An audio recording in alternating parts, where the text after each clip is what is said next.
Today's domestic geese are all descended from two species. The Western European breeds, derived from the gray-lag goose, Anser, and the Asian breeds, derived from the swan goose, Anser cygnoides. These two wild relatives of domestic geese are native to the temperate zones of the Northern Hemisphere. The gray-lag goose, the southernmost of Europe's breeding geese, has been preserved by man since Neolithic times, more precisely domesticated by the Egyptians at least 3,000 years ago.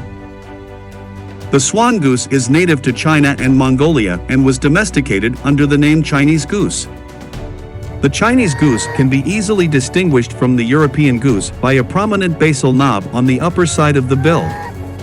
However, hybrids between the two species may present a graduation for the presence and size of the knob.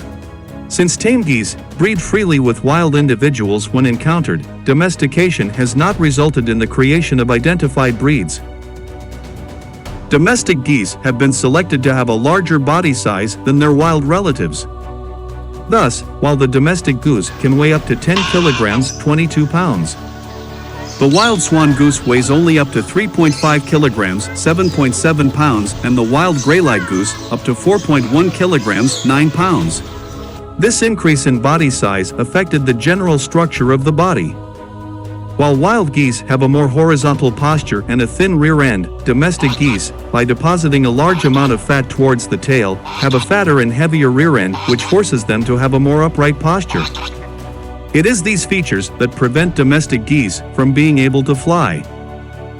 During domestication, they have also been highly selected to increase their fertility. In fact, female domestic goose lay up to 160 eggs per year, unlike wild goose species that only lay 5 to 12. Changes in plumage color, on the other hand, have been variable. Some have been selected to lose the characteristic dark brown tones of the wild bird, resulting in animals completely covered in white feathers. Others retain a plumage color similar to that of the original species, such as the Toulouse goose. Males are typically larger with longer necks than females. In addition, males can be distinguished by their protective behavior. Like their wild ancestors, domestic geese are very protective of their offspring and other members of the gaggle. Owing to their highly aggressive nature, loud call, and sensitivity to unusual movements, geese can contribute to the security of a property. Unlike chickens, geese have the great advantage of being able to be raised solely on protein provided by grass. Despite the latter and their early domestication, geese have never gained the commercial importance of chickens and ducks. Geese produce large edible eggs weighing 120 to 170 grams, 4.2 to 6 ounces. These can be used in cooking just like chicken eggs. The taste is much the same as that of a chicken egg but gamier and has proportionally more yolk. In some countries, geese and ducks are fed to produce livers with an exceptionally high fat content for the elaboration of foie gras. Over 75% of world production of this product occurs in France, with lesser industries in Hungary and Bulgaria, and a growing production in China.